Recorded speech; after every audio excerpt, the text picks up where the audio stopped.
ओम नमः सिद्धेभ्यः नमो अरिहन्ताणं नमो सिद्धाणं नमो आयर्याणं नमो वज्रायाणं नमो लोये सौवसाहुणम् ओंकारं बिन्दुसंयुक्तं नित्यं ध्यायन्ति योगिनः कामदं मोक्षदं चैव ओंकाराय नमो नमः अगणशब्दगमकप्रक्षाल्य सकलभूतमग्रङ्गा निर्विपाशतीर्था सरस्वती नमोऽर्पितम् अज्ञानतिमिरान्धकारां ज्ञानाञ्जनशलाकया चक्षुरुन्मीलितं येन तस्मै श्रीगुरवे नमः। परम गुरुभ्यो नमः। परम प्राचार्यगुरुभ्यो नमः। सकलकलशविध्वंसकं श्रेयसाम्परिवर्धकं धर्मसंवर्धकं भवजीवनप्रतिबोधकारकम् इदं शास्त्रं श्री रत्नकरण्डशास्त्राचार्यान्तेयम् अस्य मूलग्रन्थकर्तारः श्री सर्वज्ञदेवाः तदुत्तरग्रन्थकर्तारः श्री गणधरदेवाः प्रतिगणधरदेवाः तेषां वचोंसा श्रीमद् आचार्यप्रवर्षे समन्तभद्रदेवैः विरचितं मङ्गलं भगवान् वीरो मङ्गलं गौतमो मुनि मङ्गलं कुन्दकुन्दाय जैनमस्तु नन्दनं सर्वमङ्गलमाङ्गल्यं सर्वकल्याणकारकं शरणं सर्वधर्माणां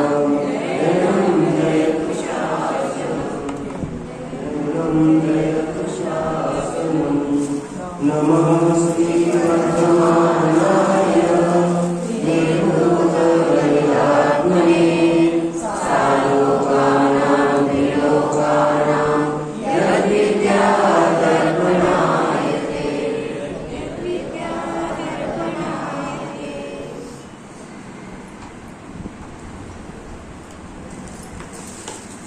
कल यह बात बताई गई थी, तीन लोक और तीन कालों में सम्यक दर्शन से बढ़कर कोई दूसरी वस्तु आत्मा का हित करने वाली नहीं है, और तीन काल और तीन लोकों में मिथ्यात्व से बढ़कर कोई दूसरी वस्तु आत्मा का अकल्याण अहित करने वाली नहीं है। इसके बाद बताया था कि सम्यक दृष्टि जीव मरण करके कहाँ कहाँ किन किन पर्यायों में उत्पन्न नहीं होता। उसमें कहा नारद सम्यक दृष्टि जीव नरक में जन्म नहीं लेता। कौन सा सम्यक दृष्टि जीव? जिसने पहले आयु का नरक आयु का बंध नहीं किया, ऐसा सम्यक दृष्टि जीव मरण करके नरक में जन्म नहीं लेता। और यदि किसी जीव ने पहले नरक आयु का बंध कर लिया है, बाद में सम्यक दर्शन प्राप्त किया है, तो मरण करके नरक में जन्म लेता है, लेकिन पहले नरक में ही जाता है।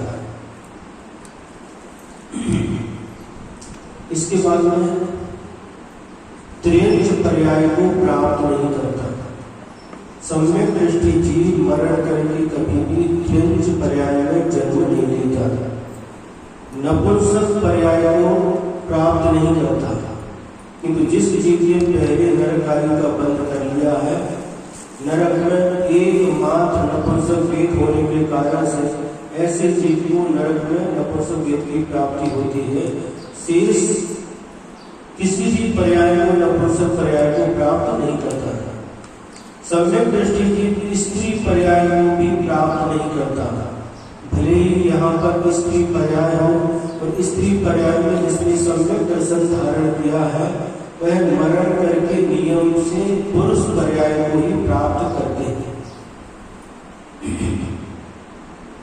जिस जीव ने पहले मनुष्य आयु का बंध कर लिया, बाद में सम्यक दर्शन प्राप्त किया, तो ऐसे यहाँ पर जो स्त्री पर्याय है, स्त्री पर्याय छोड़ करके वह भोग भूमि में जन्म लेगी, लेकिन भोग भूमि में भी वहां पर पुरुष पर्याय प्राप्त करेगी, स्त्री पर्याय नहीं मिलेगी। और यदि देव बनेगी तो देव में भी, स्वर्ग में भी वह देवी नहीं बनेगी किंतु देव ही बनेगी, ऐसा नियम है। दुष्कुल, ठीक है। इसके बाद में दुष्कुल माने नीच कुल में कभी भी उसका जन्म नहीं होगा। नीच कुल जहां पर मोक्ष पुरुषार्थ पूर्ण रूप से नहीं किया जा सकता, ऐसे नीच कुल में जिसकी लोग निंदा करते करा करते, ऐसे नीच कुल में सम्यक दृष्टि जीव का जन्म नहीं होगा, हमेशा उच्च कुल में ही उसका जन्म होगा। इसके बाद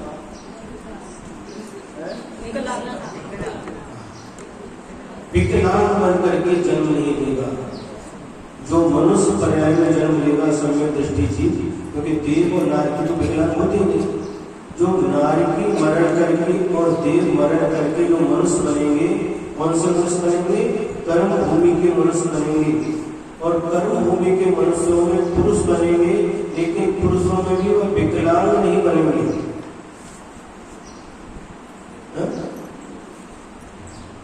और अल्प आयु, और यहाँ पर उनको अल्प आयु की प्राप्ति नहीं होगी। ये जितने भी विशेषण है, अल्पायु, दरिद्री, विकलांग और दुष्कुल, ये मनुष्य गति की अपेक्षा से समझना चाहिए। मनुष्य गति में जन्म लेने के बाद भी वह अल्प आयु प्राप्त नहीं करेगा सम्यक दृष्टि की। अल्पायु किसे कहते हैं? तो आचार्य कहते थे 8 वर्ष अंतर मूल से जो कम आयु होती है उसको अल्पायु कहते हैं।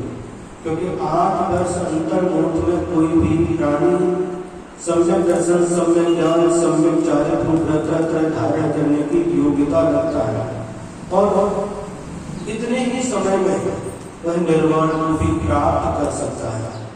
इससे कम आयु अल्पायु समझना। 1 महीने में, 2 महीने में, 4 साल में, 5 साल में जो उनका मरण हो जाता है उनको अल्पायु समझना। किंतु 8 वर्ष अंतर लोक से ऊपर की जिसे आयु प्राप्त हुई है उसे अल्पायु नहीं समझना। अल्पायु के बाद में दरिद्रता का, वह जो देव अथवा नारी की मरण करके मनुष्य पर्याय में जन्म लेगा तो दरिद्री नहीं बनेगा। दरिद्री समझते हैं?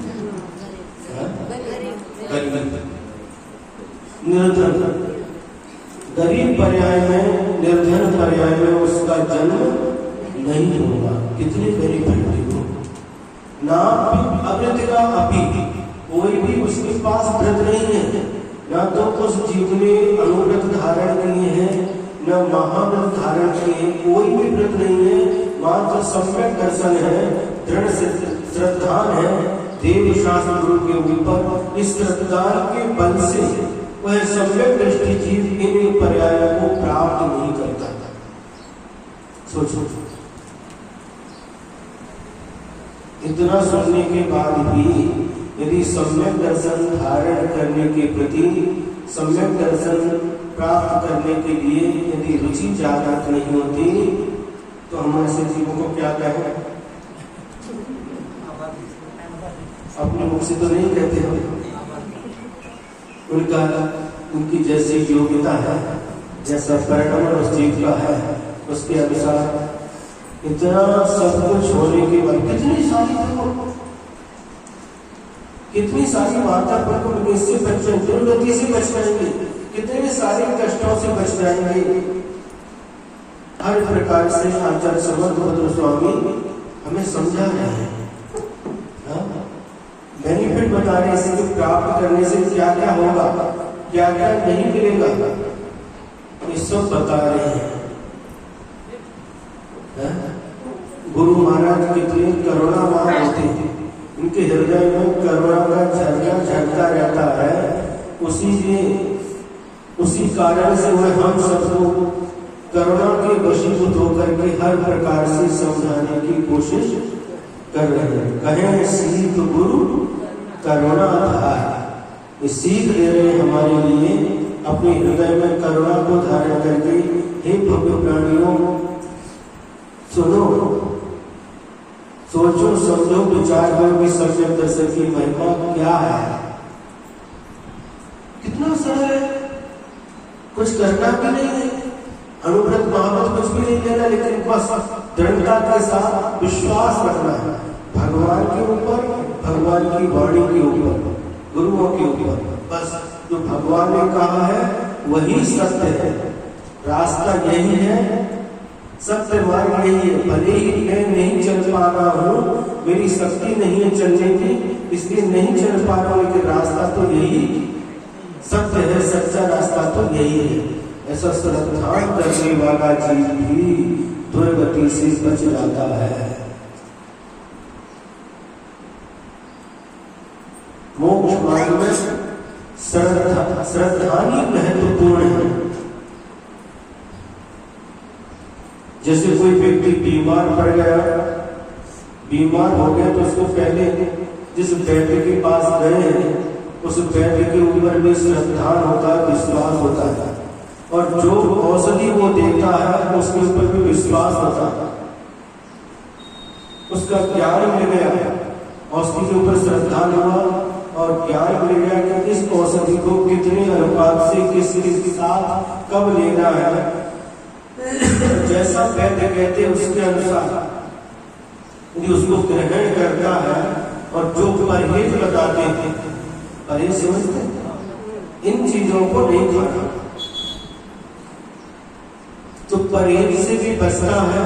और डॉक्टर के अनुसार जैसा डॉक्टर ने कहा है, वैद्य ने कहा है, उसके अनुसार ज्ञान प्राप्त करके उसी के अनुरूप औषधि को ग्रहण कर लेता है, तो वह संसार वह व्यक्ति रोगों से मुक्त हो जाता है। होता ही नहीं। उसी प्रकार से हमें अकेला श्रद्धान है, लेकिन श्रद्धान भी सही जगह है। क्या श्रद्धान भी सही जगह है? सही जगह श्रद्धान होगा तो हम मात्र श्रद्धान होने से इतना कुछ मिल रहा है।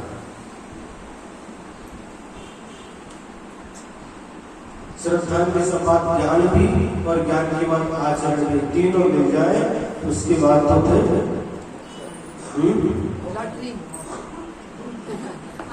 महाराज उसके बाद लॉटरी लखपति करोड़पति ने ये सब आकर के ऐसी विभूति मिलेगी कि उसके सामने सब लोग आकर के नतमस्तक हो जाएंगे। क्या है वहां पर? कुछ भी नहीं दिखता। देखो आचार्य को क्या था उनके पास, एक उदाहरण ले रहे हैं, क्या था उनके पास? कुछ भी नहीं। एक पीछे को मंडल शास्त्र को छोड़ करके कुछ भी नहीं, लेकिन जनता करोड़पति, अरबपति, खरबपति सब आकर के, देश के विदेश के सभी लोग आकर के नतमस्तक हो जाते थे। क्या है? रत्न निधि ऐसी निधि है जिसके सामने तीन लोग की सारी सारी निधियां, सारा का सारा धन वैभव फीका होगा। फीका फीका समझते? भोजन करते आप लोग, वरण भात भाजी भाकरी सब बनाया, लेकिन लौन नहीं डाला,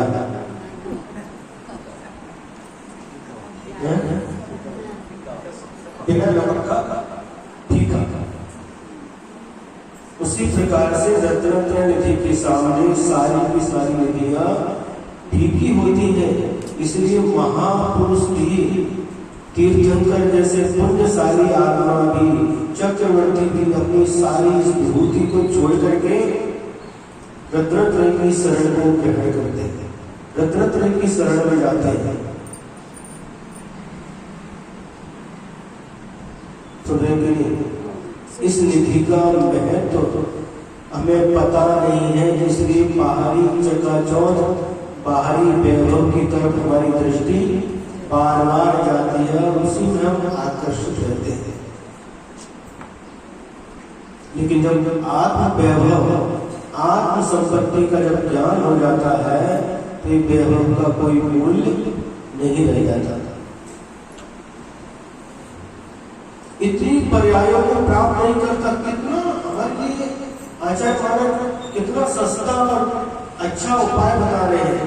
यदि इन कारणों से बचना चाहते हो, नरक में नहीं जाना चाहते, त्रिंज नहीं बनना चाहते, नपुंसक पर्याय में जन्म नहीं लेना चाहते, स्त्री पर्याय में जन्म नहीं लेना चाहते, विकलांग नहीं बनना चाहते, दरिद्री नहीं बनना चाहते, अल्प आयु वाली नहीं बनना चाहते, तो सिर्फ सम्यक दर्शन धारण करो।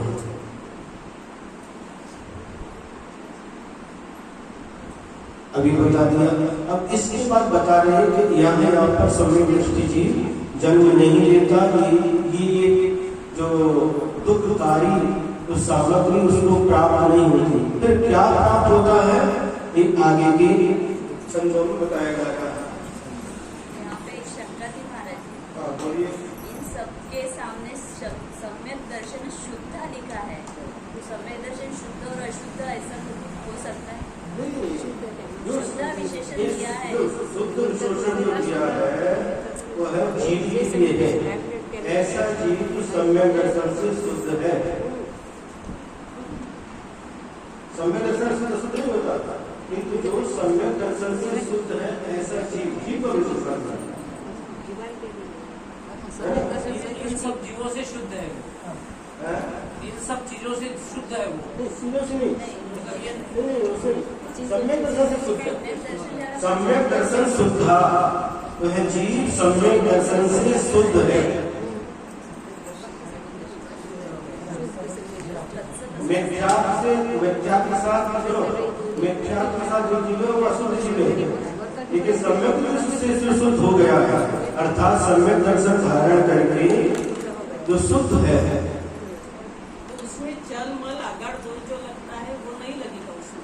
नहीं, जो चल मल आगाड़ दोष रहता है वो नहीं लगेगा उसमें। नहीं देखो, क्षयोत्सव सम्यक दर्शन जो होता है उसके साथ भी दोष लगते हैं, लेकिन ये अतिचार के रूप में आते हैं, अनाचार के रूप में नहीं।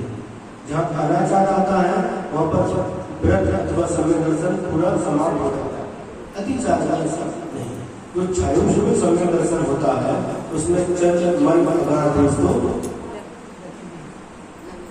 थोड़े बहुत लगते रहते हैं, लेकिन छाया सम्यक दृष्टि जी कोई दोष नहीं लगेगा। यहाँ पे र का उच्चारण किया है मगर आयु के साथ में, तो र का क्या अपने दुष्कुल विकृत अल्प आयु क्या है, संस्कृत का व्याकरण के नियम से अनुसार आयु को विसर्ग था, आयु में विसर्ग है, तो विसर्ग का रे बन गया है।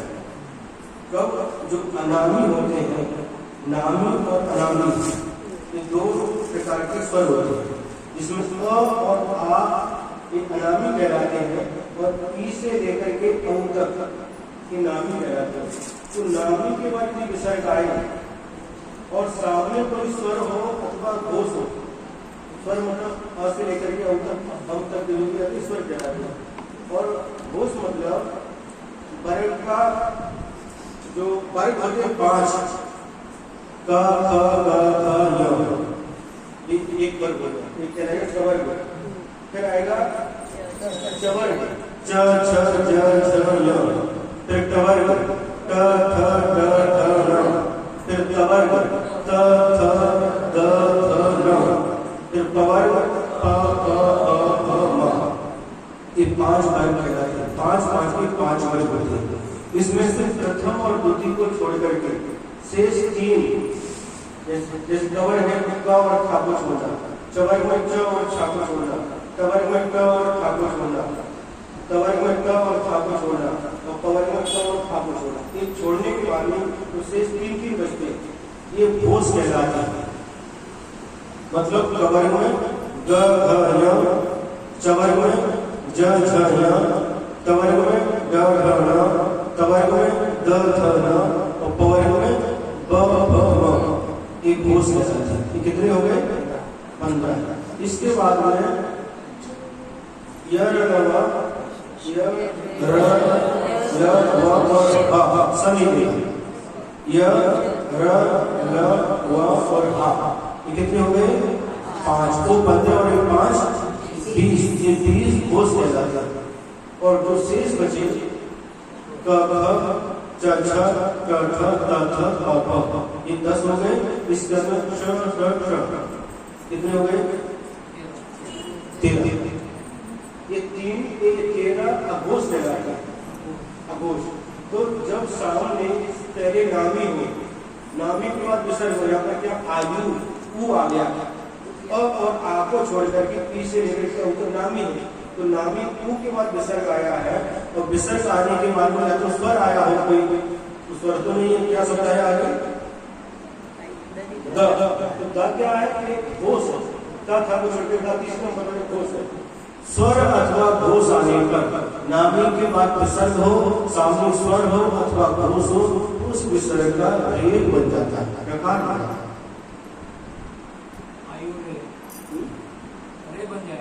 रे नहीं बनेगा, रे बोलते रेप अर्थ का रमेश आदि रहेगा, पूर्ण नहीं बनेगा, अर्थ को रेप बोलते।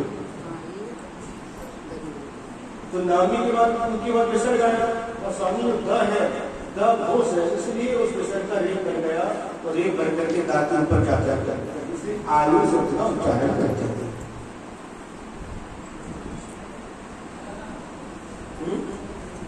संस्कृत व्याकरण के नियम है।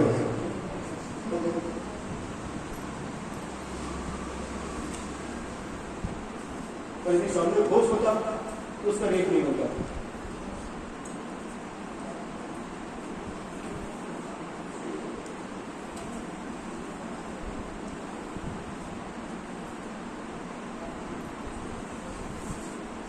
हो गया 36।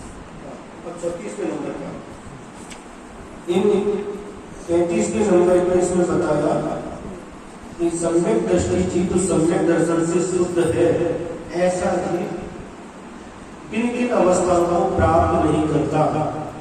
अब यहाँ पर बता रहे हैं सम्यक दृष्टि जी क्या क्या प्राप्त करता है।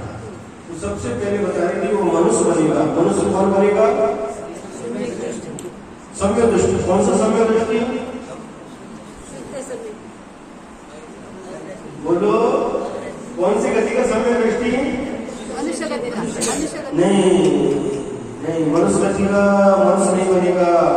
सम्यक दृष्टि देव गति का सम्यक दृष्टि जीव अथवा नर गति का सम्यक दृष्टि जीव जब मनुष्य पर्याय में आएगा तो क्या क्या प्राप्त करता है।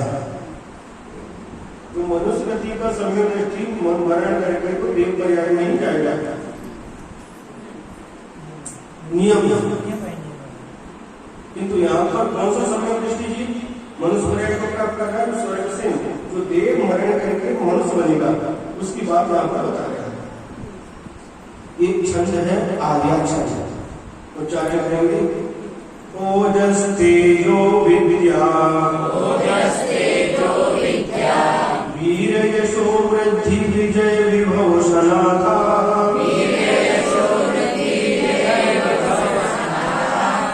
महाकुला महार्था, मानव तिलका भवन्ति दर्शन पूता,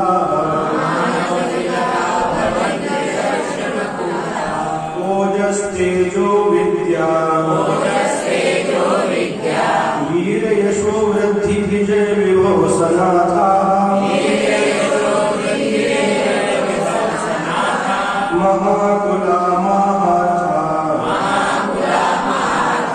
मानव तिलका भवन्ति दर्शन पूता,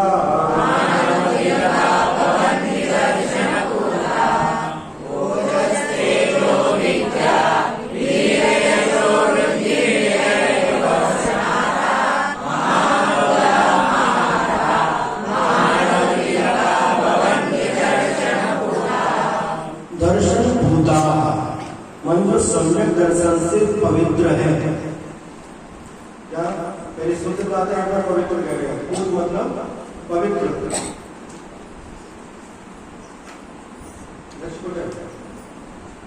लक्ष्य वहां पर सम्यक दर्शन शुद्धा कहा था, और यहाँ पे कह रहे दर्शन भूता जो सम्यक दर्शन से भूत यानी पवित्र है। ऐसा जीव जो सम्यक दर्शन से पवित्र है, ऐसा जीव क्या करता है? ओजस भी बनता है।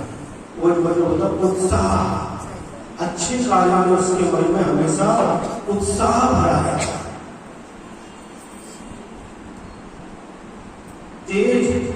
तेजस्वी रहता है। विद्या ज्ञान से संपन्न होता है। वीर पराक्रम से युक्त होता है। यश माने उसका यश दूर दूर तक फैलता है।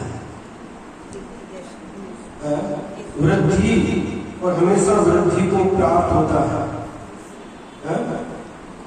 वैभव धन संपत्ति से सनाथा सहित होता, उसका स्वामी होता है। महाकुला उच्च कुल में उसका जन्म होता है। महापार्था माने अर्थ यानी पुरुषार्थ, चारों प्रकार के पुरुषार्थ में वह कैसा होता है? चारों प्रकार के पुरुषार्थ में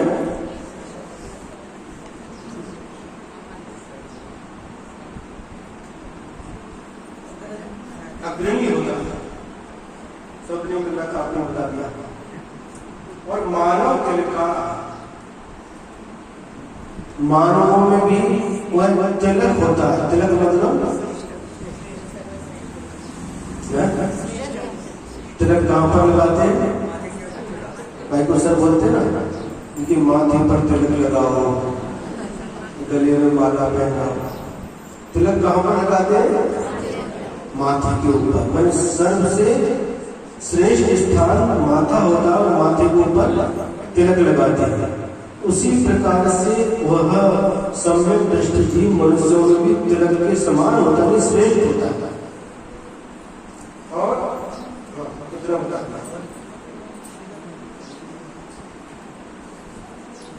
जब भी देव मरण करके मनुष्य पर्याय में जन्म लेंगे तो वह नियम से वह जीव यहाँ पर मनुष्य में जन्म लेने के बाद में उत्साह से भरपूर रहेगा। उत्साह समझती नहीं है? अच्छे कार्यों में हमेशा उत्साह। कार्य दो प्रकार से होता है, एक उत्साह पूर्वक, एक अनुत्साह पूर्वक। हमारा चला गए हैं तो जाना तो पड़ेगा। तुम तुम्हारा जी क्या सोचेंगे, लोग क्या बोलेंगे, जाना पड़ेगा। तो यहाँ पर अनुत्साह हो गए। और एक व्यक्ति मन में सोचता है, क्या सोचता है? अरे देखो भगवान का सानिध्य तो हमेशा मिलता रहता है। भगवान तो अपने मंदिर में है, हमेशा कभी भी जाओ नहीं जाएंगे, लेकिन गुरु का सानिध्य हमेशा मिलता नहीं। इसलिए जितने दिन का है इसको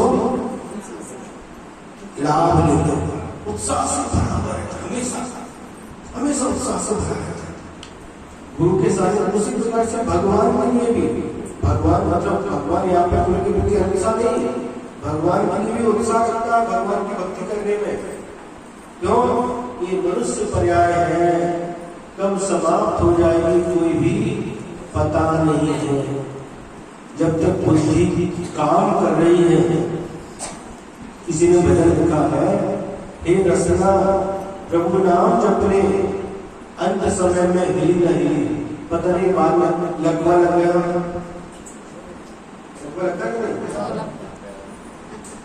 मुंह हो गया। जब तक है तब तक इसका उपयोग करो, भगवान की भक्ति करो। मनुष्य पर्याय है। आज हमारा शरीर स्वस्थ है, कल क्या होगा पता नहीं। पता है क्या? कुछ भी पता नहीं। इसलिए उत्साह के साथ करो। भगवान की भक्ति भी, मंदिर भी आओ, कैसे आओ? उत्साह से भर करके। जैसे घर के कामों में और पैसा कमाने में उत्साह रहता है ना, क्यों? सैनिक भाव उत्साह रहता है। और 7 बजे से जाकर के कौन करके बैठते हैं? उत्साह रहता है। उसी प्रकार से यहाँ भी उत्साह रहता है, तो बराबर टाइम से उधर भी उत्साह है तो यहाँ पर भी उत्साह है। तो अच्छे कार्यों में हमेशा उत्साह बनाए रखना।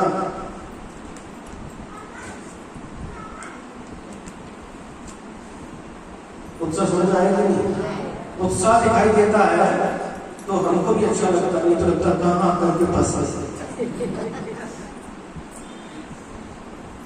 सुने कि नहीं? उस समय 2014 में जब चातुर्मास हुआ था तो ये हम पहली बार आए थे कुशल में, कुशल वाले भी अपरिचित थे हमारे लिए, हम भी कुशल वालों के लिए अपरिचित थे। तो बिजू नरसिंह है ना, काका कहते थे, मामा कहते थे, उस समय देखते थे ये रजिस्टर लेकर के घूमते थे। रजिस्टर हर घूमते हो, क्या करते हो, कुछ लिखते रहते थे उसमें, क्या लिखते हो भैया, क्या बोलते उसको, क्या पूछा क्या है, कुछ नहीं महाराज जी, डर रहे थे, 5-5 महाराज डरे, कैसे संभाले, कैसे क्या होगा, सब डर रहे थे। लिस्ट बना रहे थे कि 5 नाम लिखे हैं, 1 से 5 तक, 6 तारीख से 10 तारीख तक 1-5, 11 तारीख से 15 तारीख तक 1-5, 16 तारीख से 20 तारीख तक 1-5, 21 तारीख से 25 तारीख तक 1-5, 26 तारीख से 30 तारीख तक, बराबर के नहीं बराबर लेकर के। अब व्यवस्था के कुछ गड़बड़ हो गया, उसमें नई बात थी, 5 मार्च पहली बार उस समय आए थे। फिर बाद में वो डर लगा तो होगा कि नहीं होगा। फिर बाद में जब बाहर जाना चालू किया, शंकर नगर, मोती नगर, डुब्बेवार ले आओ, तालाब ले आओ, भाग्य नगर, और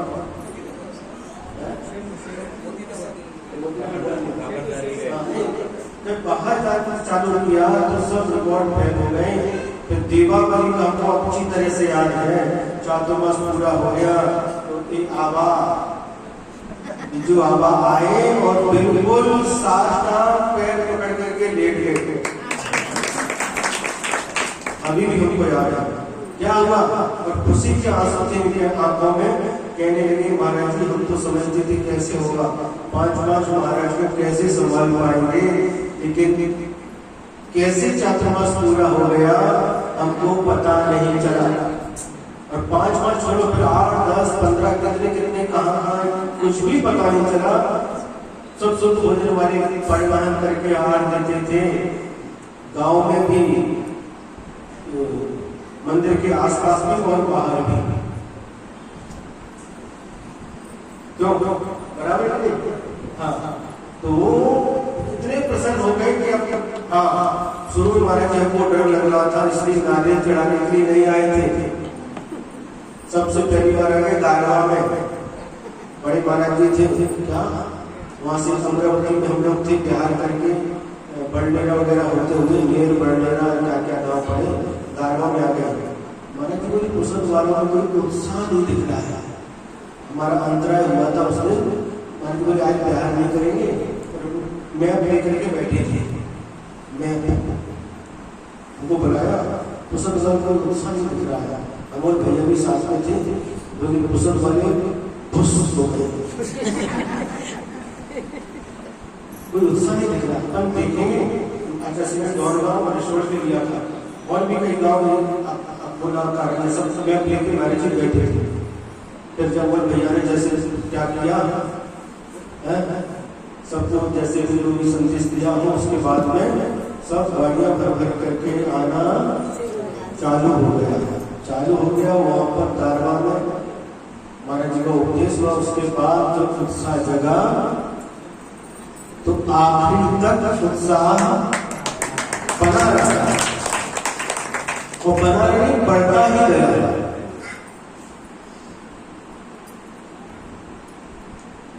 तो ऐसा उत्साह कोई कार्य करते हैं तो धार्मिक कार्य तो उत्साह पूर्वक होना चाहिए, आनंद विभोर होकर के करना चाहिए। अनुसार अब यदि आपका उत्साह दिखाई देता है तो चाहे वो आहार दान का समय हो या ज्ञान दान का समय हो या भोजन का समय हो या भैया व्यक्ति का समय हो, कोई कार्य हो, यदि उत्साह दिखाई देता है तो आनंद और बढ़ता चला जाता है। किसका आनंद? गुरु का हमारा दोनों का आनंद बढ़ता चला जाता है। इसलिए धार्मिक कार्य हमेशा उत्साह के साथ करना चाहिए, उत्साह रखना चाहिए, उत्साह में कभी भी कमी नहीं होने देना। और जब पाप कार्य करने का अवसर आए तो उसमें उत्साह नहीं दिखाना, पीछे हट जाना। गलत काम करने के लिए पीछे सबसे लास्ट नंबर पर खड़े हो जाना और धर्म करने का नंबर आए तो सबसे पहले नंबर पर खड़े हो जाना। ते गुस्सा आमच्या एवढा कामी पडला, आम्ही बारा महाराजाची व्यवस्था करू शकलो त्याच्यानंतर। हाँ वही तो पांच लोग संभाल सकते हैं तो हम और भी संभाल सकते हैं। 12 में एक किया, 15 भी किए। सुनो मुझे उत्साह है, अच्छे कार्य में हमेशा उत्साह रखना चाहिए। जहां उत्साह रखना वहां पर ही उत्साह रखना, जहां पर उत्साह नहीं रखना वहां पर उत्साह नहीं दिखाना, 9 दिन उत्साह नहीं दिखाना।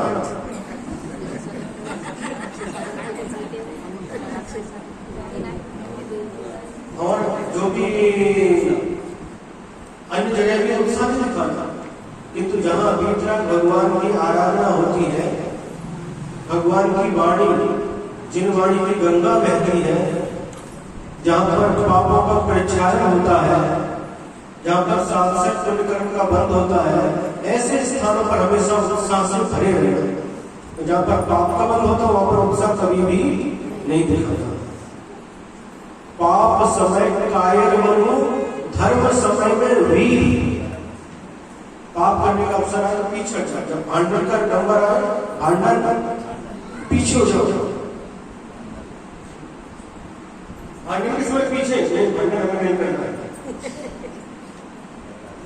समझ में आ रहा है? हाँ, भांडन के समय सबसे पीछे हट जाओ, नहीं रहना, करना भी नहीं, करवाना भी नहीं और अनुमोदना भी नहीं करना। कुछ लोग करते हैं, सामने खड़े होकर के करते, दो कुछ करवाते हैं, सामने तो नहीं आते लेकिन गाड़ी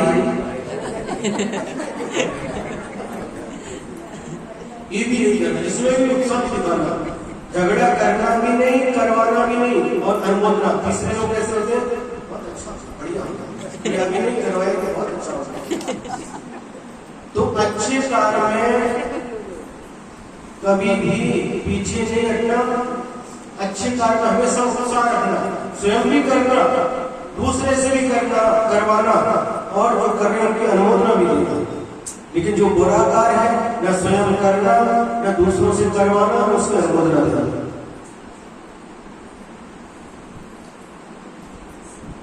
तो उत्साह, सम्यक दृष्टि जीव जो जन्म लेता है मनुष्य में, तो अच्छे कार्यों के लिए उत्साह से भरा रहता है, अच्छे कार्य के सबसे आगे रहता है। इसके बाद में ये जो तेजस्वी रहता है, तेजस्वी होता है और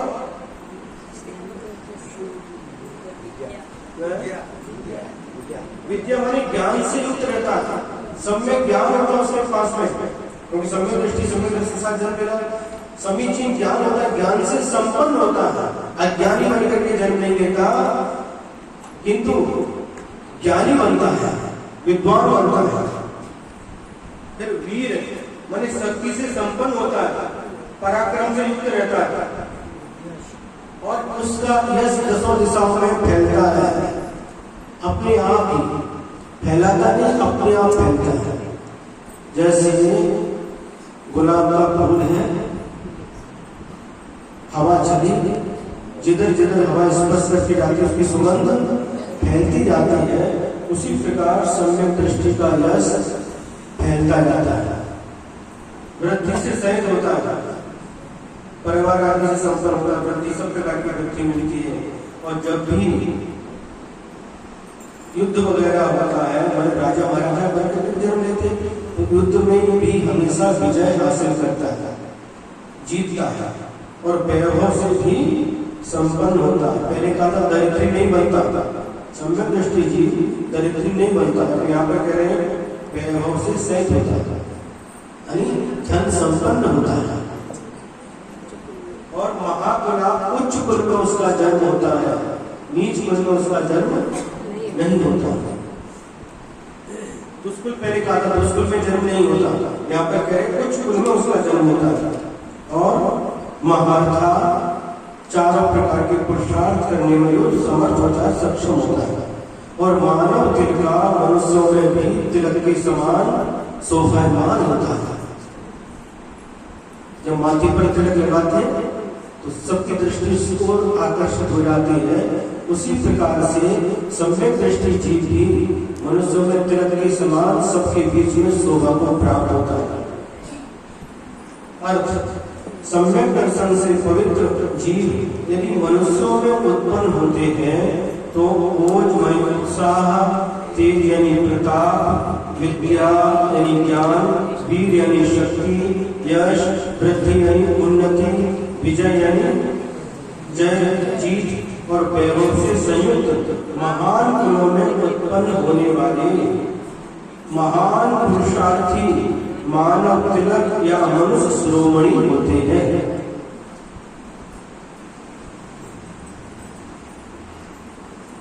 मनुष्यों में जन्म लिया, ये सारी की सारी सामग्री उनको प्राप्त होती है। इस प्रकार का मनुष्य बनता है। शिरोमणि का अर्थ क्या है? जो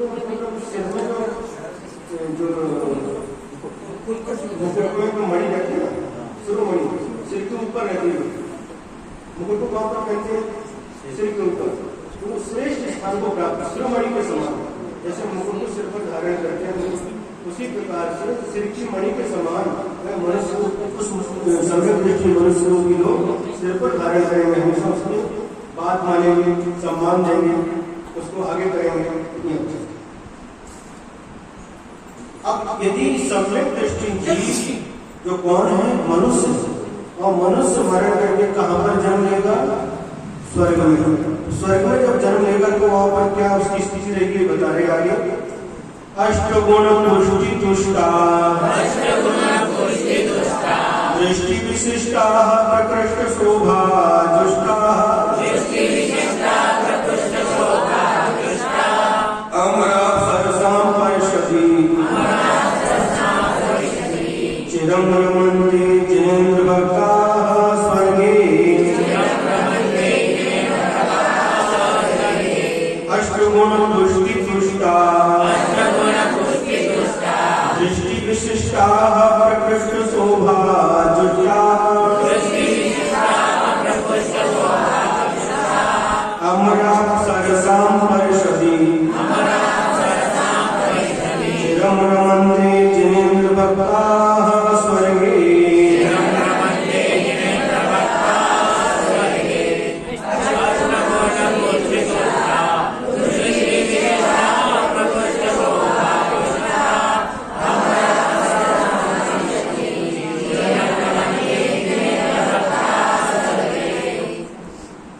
सम्यक दर्शन शुद्धा कहा था, फिर इसके बाद दर्शन भूता कहा। अब यहाँ पर दृष्टि विशिष्टा मानी तो सम्यक दर्शन से विशिष्ट है ऐसे जीव। और कैसे? जिनेन्द्र भक्ता क्या है? जिनेन्द्र भगवान के भक्त है।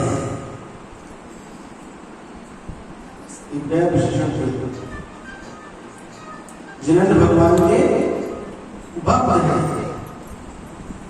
विशिष्ट सम्यक दृष्टि जीव विशिष्ट होते हैं। और जिनेन्द्र भगवान के भक्त पुरुष स्वर्गे यदि स्वर्ग में उत्पन्न होते हैं तो वहां पर क्या मिलता है? अमरा सरसाम परिषदि। अमर माने देव और अप्सरसा माने अप्सरसा माने देवियां अप्सराएं। इनके बीच में इनकी सभा में, परिषद माने सभा, इनकी सभा में देव और देवियों की सभा में अष्टगुण पुष्टि तुष्टा 8 गुणों से पुष्टि से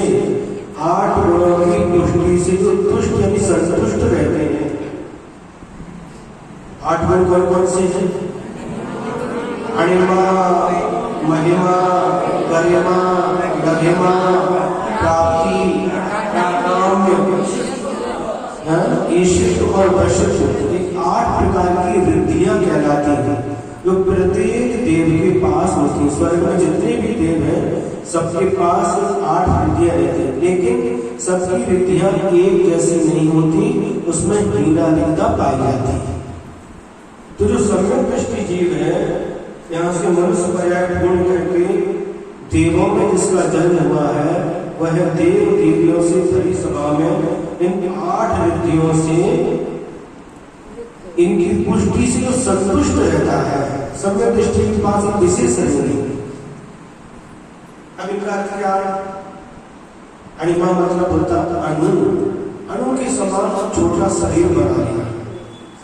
मूल शरीर तो जिसकी अवगाहना जितनी है उतनी होती है, लेकिन इस रिद्धि के कारण से वह क्या करते हैं, बहुत छोटा सूक्ष्म शरीर बना सकते हैं। अणिमा की बुद्धि के कारण से, महिमा के कारण से बहुत बड़ा शरीर बना सकते हैं, बहुत बड़ा शरीर बना सकते हैं। और गरिमा मतलब भारी, ऐसा शरीर बना कि बिल्कुल कोई भी, बहुत सारे लाखों लोग भी मिलकर के उसको उठा ना सके, इतना भारी शरीर बना सकते हैं। लघुवा यानी हल्का, रुई के समान अथवा आग के फूल के समान हल्का शरीर बना। प्राप्ति प्राप्ति मतलब होता है यहाँ पर बैठे बैठे ही चंद्रमा को छू ले, सूर्य को छू ले, इसको कहते हैं प्राप्ति रिद्धि। और इसके बाद प्राकाम, प्राकाम रिद्धि का मतलब होता है वह पानी में भी, जमीन पे जैसे चल लेती है। जैसे आप रोड पर चलते, सड़क के ऊपर चलते हैं, वैसे पानी समुद्र में आ जाए तो समुद्र में भी वह जैसे जमीन पर चलते हैं वैसे चल लेते हैं। और पानी में भी जमीन जैसे चलती है, जमीन पर भी पानी में जैसे चल सकते हैं, तैर सकते हैं। ऐसी उसकी वृत्ति होती है, उसका नाम है प्राकाम वृत्ति। इसके बाद में ईश्वर मतलब सब उनको महान मानते हैं, जितने भी देव हैं सब उनको महान मानते हैं। और वशिष्ठ यानी सभी को बस करने की शक्ति है उनके पास में। इस प्रकार से 8 गुणों से जो पुष्टि को प्राप्त है, 8 गुणों की पुष्टि से जो संतुष्ट है और प्रकृष्ट शोभा दुष्टा, अन्य देवों की अपेक्षा से विशिष्ट शोभा को प्राप्त होते हैं। सभी देवों का शोभा है, लेकिन जो सम्यक दृष्टि जीव वर्ण करके देव पर्याय को प्राप्त करेगा, उनके पास शोभा, उनके वस्त्रों की शोभा, आभूषणों की शोभा, शरीर की शोभा अलग रहेगी। अलग कैसे रहेगी?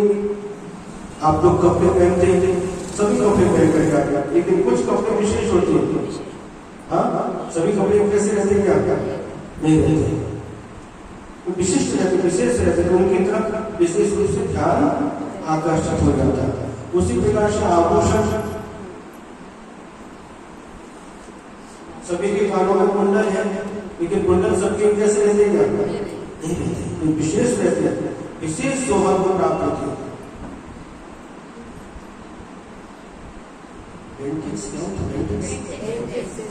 में भी रहता है, पीतल का भी रहता है, सोने का भी रहता है, और सोने में भी अलग अलग प्रकार के होते हैं।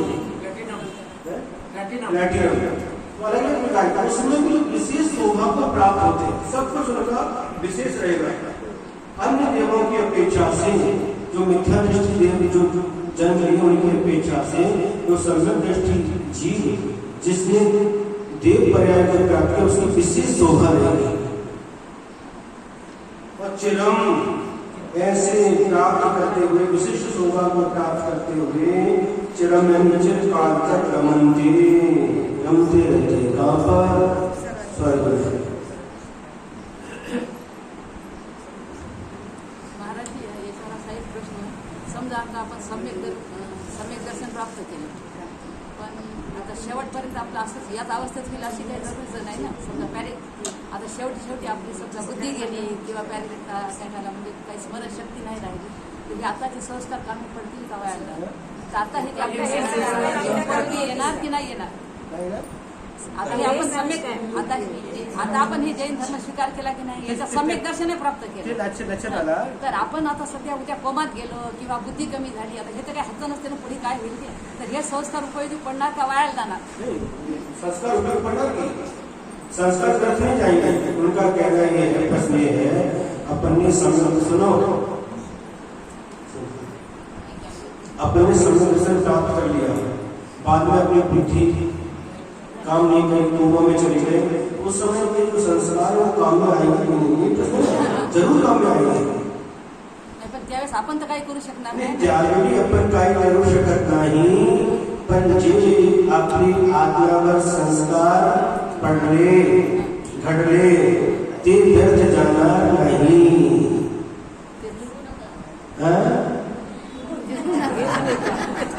ते व्यर्थ जाणार. देखो कर्मों का उदय कब कैसा आता है, कधी कोणत्या कर्माच्या उदय येईल हे शांता येत नाही. श्रावक दुसऱ्या भावात पण येतो. ऐकून घ्या. श्रावक असू दे किंवा साधू असू दे, साधूचे पण कर्माच्या उदयात येऊ शकतात. रात्रंदिवस निर्जरा करतात, नंतर ते हा. डायरेक्शन. ते कर्माच्या उदयात कधी कोणत्या कर्माच्या उदयात येईल ते शांता येत नाही.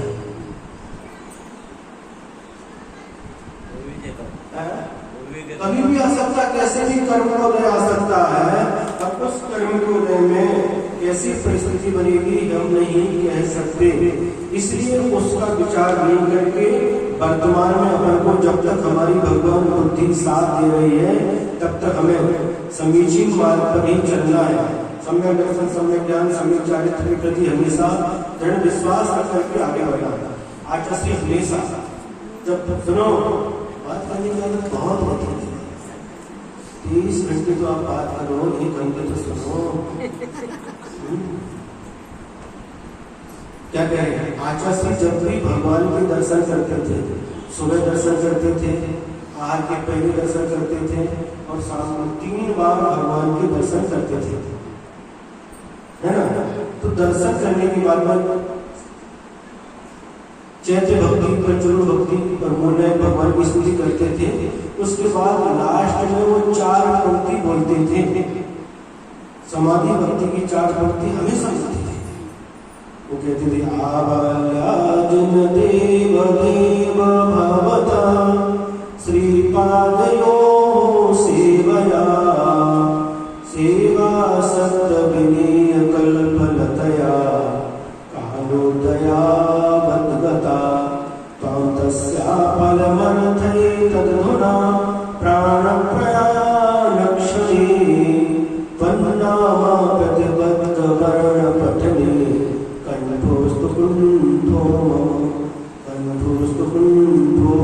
ये 4 पंक्ति हमेशा बोलते थे. इसका अर्थ क्या है, आवाल्याजिन देव देव भवता श्रीपादयों सेवया.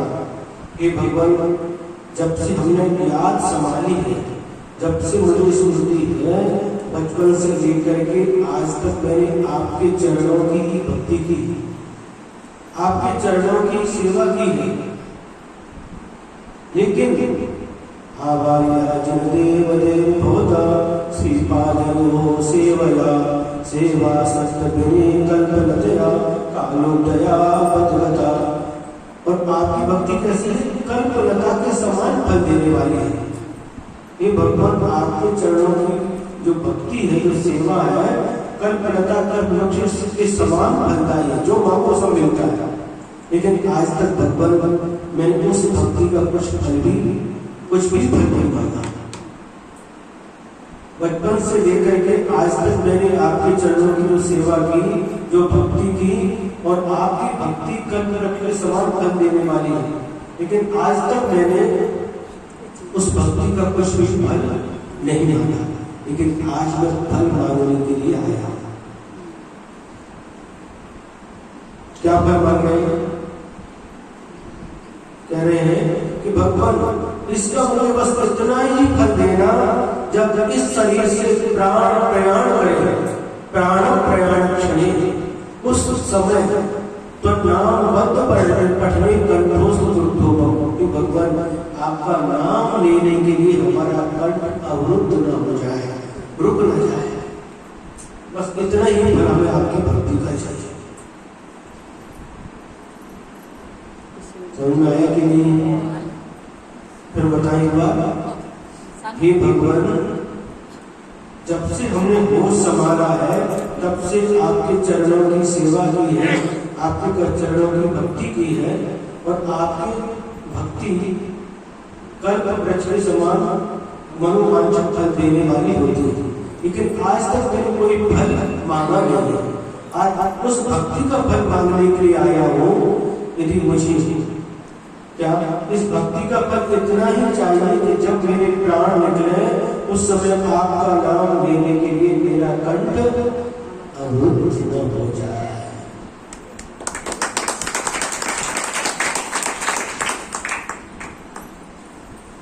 अच्छा से कहते थे बड़े बड़े आचार्य परमेष्ठी भी, जिन्होंने सैकड़ों हजारों शिष्यों को दीक्षा दी,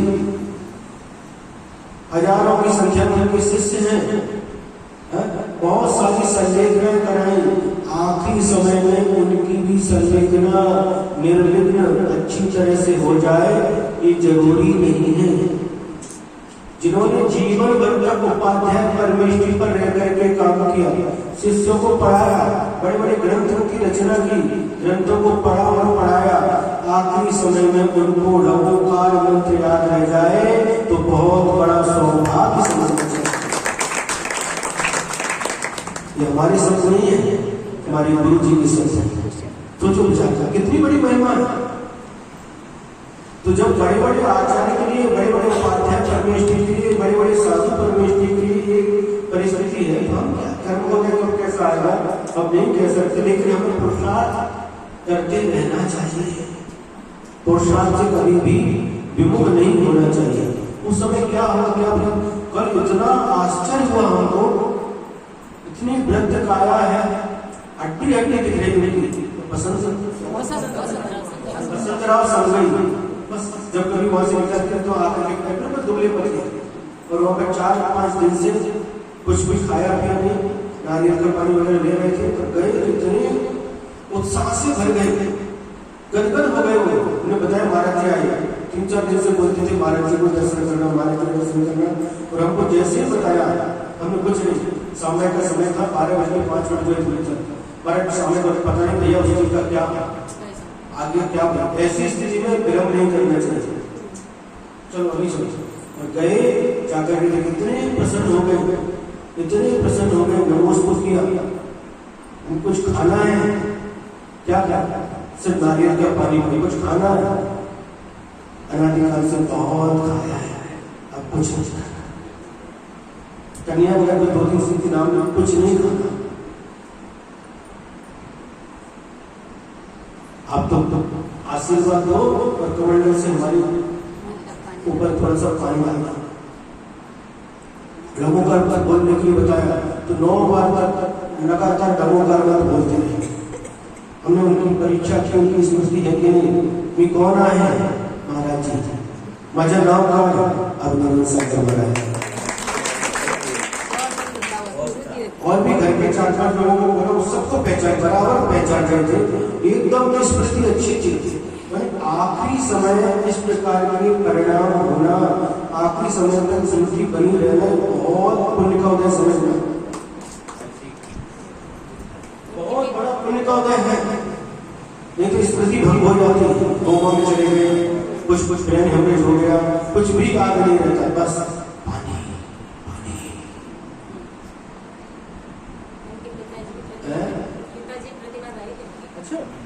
उनके बड़े भाई का भी मरने से हुआ, क्योंकि उन्होंने अपने आप में सबका त्याग। अगर हमको आप 4 दिन पहले बताते तो अलग ही रूप होता था, आपने किसी ने बताया नहीं, अभी भी पता नहीं था ना, आज दिन पता चला। अचानक समय बात में करेंगे, लेकिन अभी वो हमारे हमको याद कर रहे हैं, बराबर बोल रहे थे तुम्हारे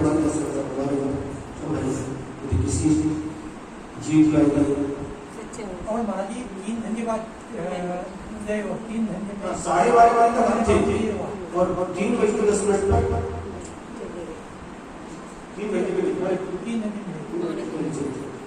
और फिर हमको खबर आई बड़ी सीरियस हो चलो तुरंत निकल गए तब तक वो हे प्रश्न अशासाठी केला की आता कधी कधी आपण म्हणतो ना मोठं माझी जिंदगीभर धर्म करत होती शेवटी तर खाय खाय करून पागलासारखीच मेली म्हणून म्हटलं हे संस्कार काम करतात ते. देखो वो संस्कार तो काम जो आपने किया वो व्यर्थ नहीं जाएगा लेकिन आखिरी समय में कैसे कर्मों को उदय आएगा इसलिए हमें सावधान रहना. कर्मों के उदय में हम कुछ नहीं कर सकते परिणाम क्या होने हमें नहीं पता.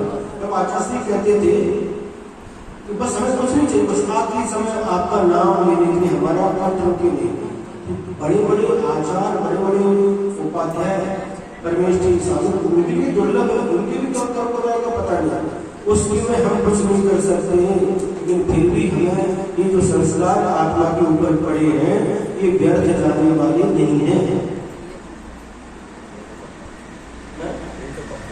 देखो एक बात बताना आपको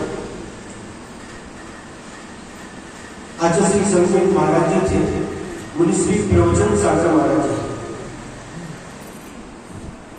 बेगमगंज है मध्य प्रदेश में वहां के थे इंदौर आसाम में भी अधिष्ठाता है बाद में दीक्षा हो गई मुनि बन गई.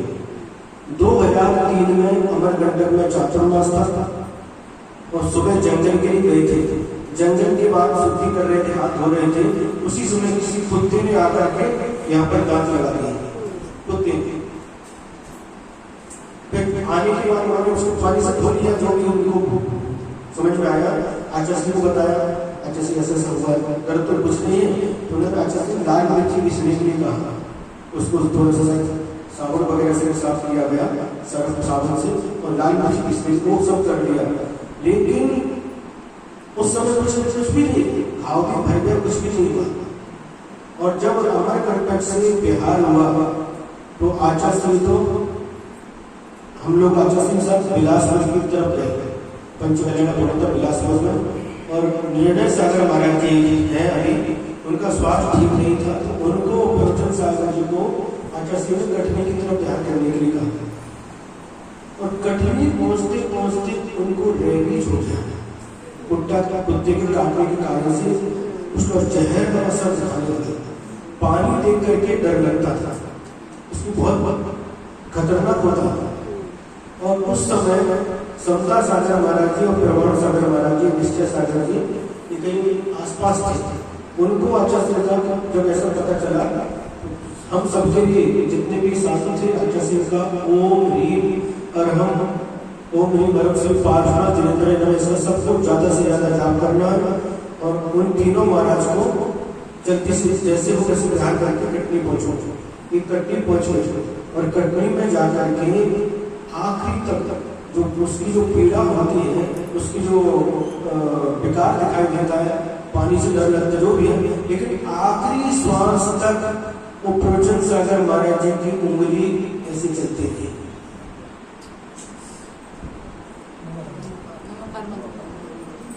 सुन दिख रहे ऐसे उंगली चलती थी. तब कर्मों में तो तीव्र था लेकिन इस रोग में भयानक दशा हो जाती है. बहुत बहुत कठिन परिस्थिति होती है लेकिन ऐसी परिस्थिति में भी उनकी उंगली लाश तक चलती थी. तो ये जो संस्कार थे कौन से संस्कार माला मत कहते थे माला के संस्कार वो आपके समय तो काम में है. तो आत्मा के वो जो संस्कार पड़ जाते वो कभी भी व्यर्थ नहीं जाता.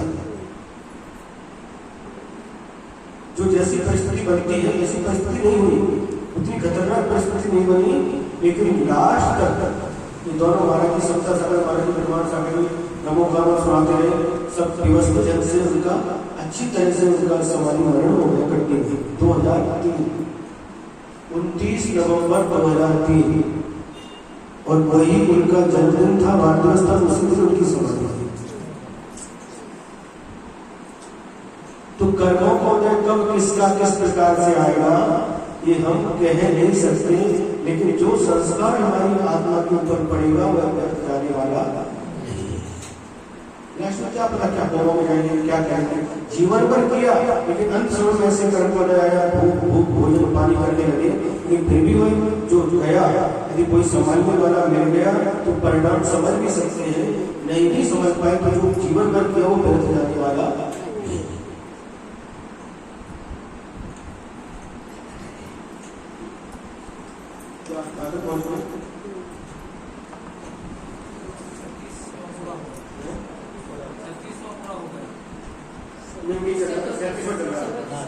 आठ प्रकार की रिद्धियों से जो पुष्टि से संतुष्ट है और अन्य देवों की अपेक्षा से विशिष्ट स्वभाव को प्राप्त होते हैं, चिरकाल तक रमते रहते। कौन? जिनेंद्र भक्त विशिष्ट सम्यक दृष्टि जी, जो यहाँ से मरण करके देव पर्याय में जन्म लेते हैं, चिरकाल तक वहां पर आनंद से रहते हैं। कहां पर? स्वर्ग। अर्थ सम्यक दर्शन से विशिष्ट जिनेंद्र भक्त पुरुष यदि स्वर्ग में उत्पन्न होते हैं तो अणिमा महिमा आदि 8 वृत्ति रूप गुणों की प्राप्ति से सदा प्रवृत्त और उत्कृष्ट शोभा से संयुक्त होकर देवों और अप्सराओं की सभा में चिरकाल तक आनंद का उपयोग करते रहते हैं। अब तो चक्रवर्ती बनते हैं, चक्रवर्ती पद जिनको प्राप्त होता है वह भी कैसे कौन होते, वो भी सम्यक दृष्टि की होती है। ये आगे के चंद में बता रहे हैं। नवनिधि सप्त द्वैरथ नाधीशा सर्वभूमि पतयश्चक्रम वर्धयितुं प्रभवन्ति स्पष्टदृशः चक्रमौलिशेखरचरिणाः नवनिधि सप्त द्वैरथ नाधीशाः सर्वभूमि पतयश्चक्रम वर्धयितुं प्रभवन्ति स्पष्टदृशः चक्रमौलिशेखरचरिणाः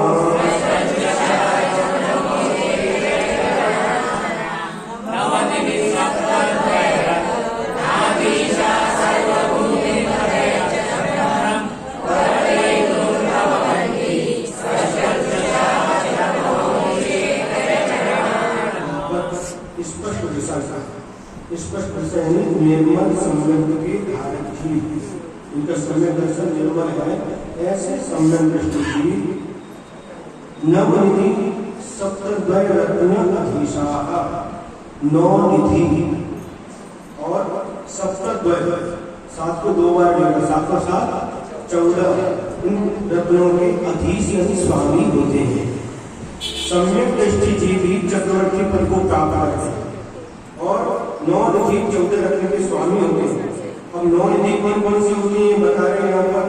काल, महाकाल, नैसर्ग, पांडव, पद्म, मानव, पिंगल, शंख और सर्व रत्न, ये 9 निधियां हैं। और 14 रत्न कौन से हैं? तो चक्र, छत्र, दंड, हसी, मणि, चर्म, आकिनी, सेनापति, रहपति, हाथी, घोड़ा, स्त्री, श्लाघट और पुरोहित, ये 14 रत्न होते हैं। इन 14 रत्नों में से 7 रत्न चेतन होते हैं और 7 अचेतन होते हैं। अचेतन जो पहले नाम लिए ना, वो 7 अचेतन है। चक्र है, छत्र है, दंड है, हसी, मणि, चर्म, काकनी, ये 7 अचेतन होते हैं। सेनापति, गृहपति, हाथी, घोड़ा, स्त्री, श्लाघट और पुरोहित, ये 7 चेतन होते हैं।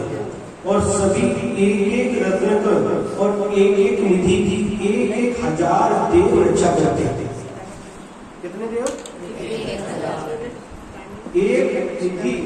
एक निधि की और एक रत्न के 1,000 देव रक्षा करते हैं। 14 रत्न के 14,000 देव, 9 निधि की 9,000 देव, उनकी रक्षा। सोचो क्या वैभव है।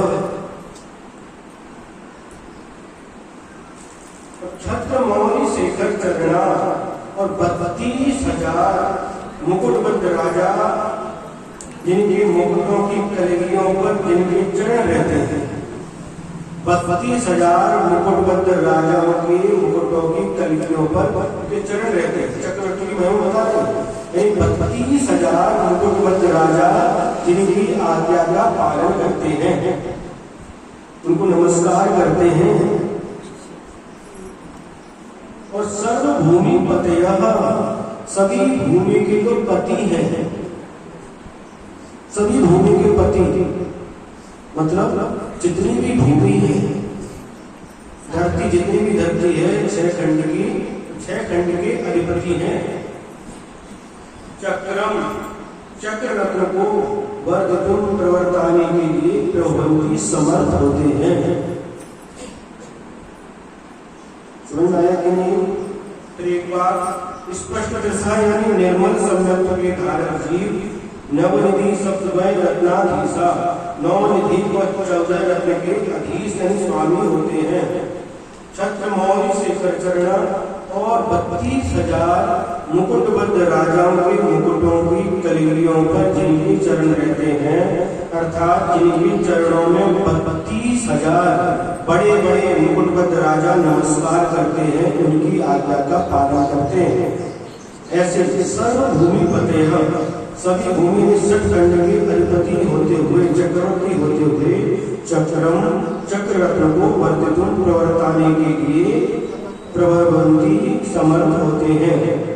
अर्थ निर्मल सम्यक दृष्टि जी 9 निधि और 14 रत्नों के स्वामी तथा सर्वभूमि के अधिपति होकर सुदर्शन चक्र को चलाने में समर्थ होते हैं।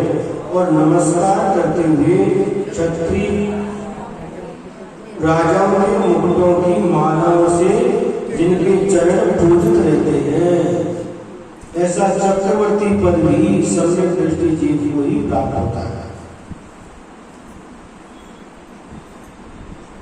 इस सांसारिक सुखों की बात बता दी। अब मोक्ष मार्ग में तो तीर्थंकर भी बनते तो कौन बनते हैं?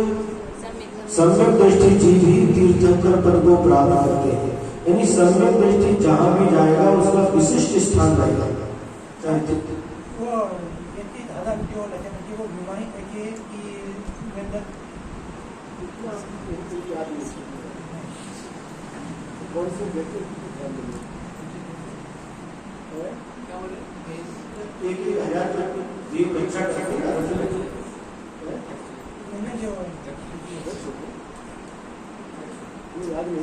ये छोटी को जम कर जाती है, ये छोटे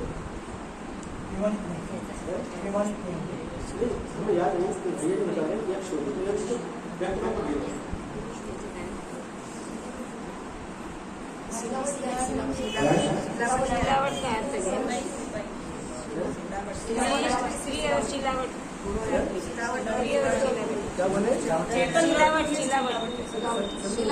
चेतन रत्न में शिलावट है ना, और शिलावट को ये यानी क्या देखना पड़ेगा।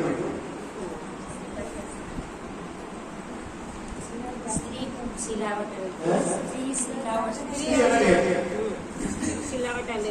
भी स्त्री अलग है। स्त्री रत्न, स्त्री को भी रत्न कहा है। पटरानी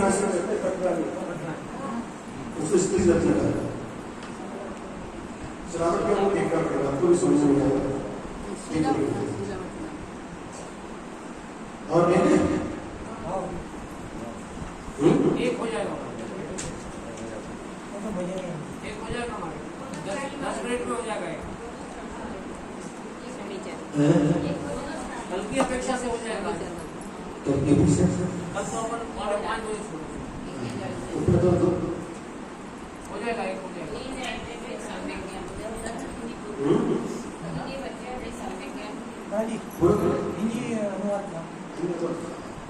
ये करना क्या है आगे?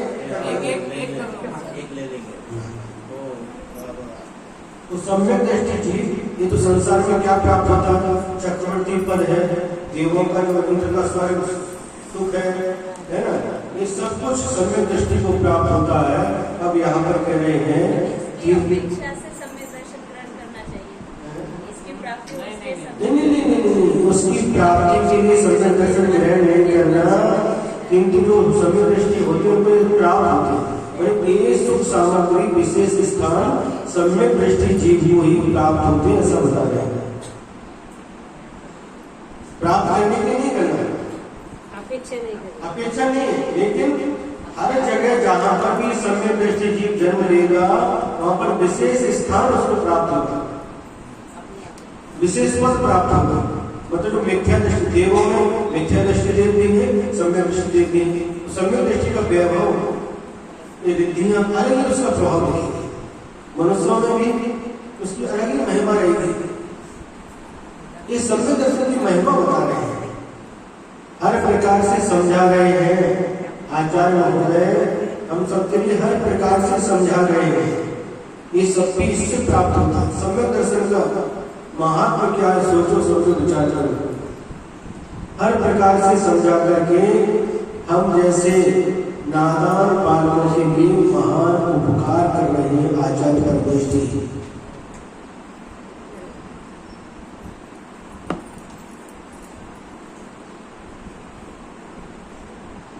इतनी महिमा है सम्यक दर्शन की। सीधा एक में लिखते थे, बस एक श्लोक में होता 41 श्लोक लिखे।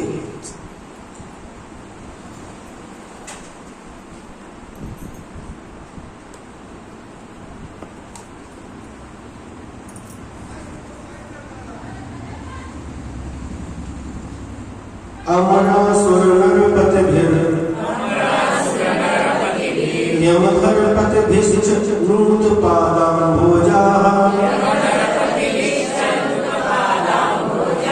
दृष्ट्या सुनिश्चितार्था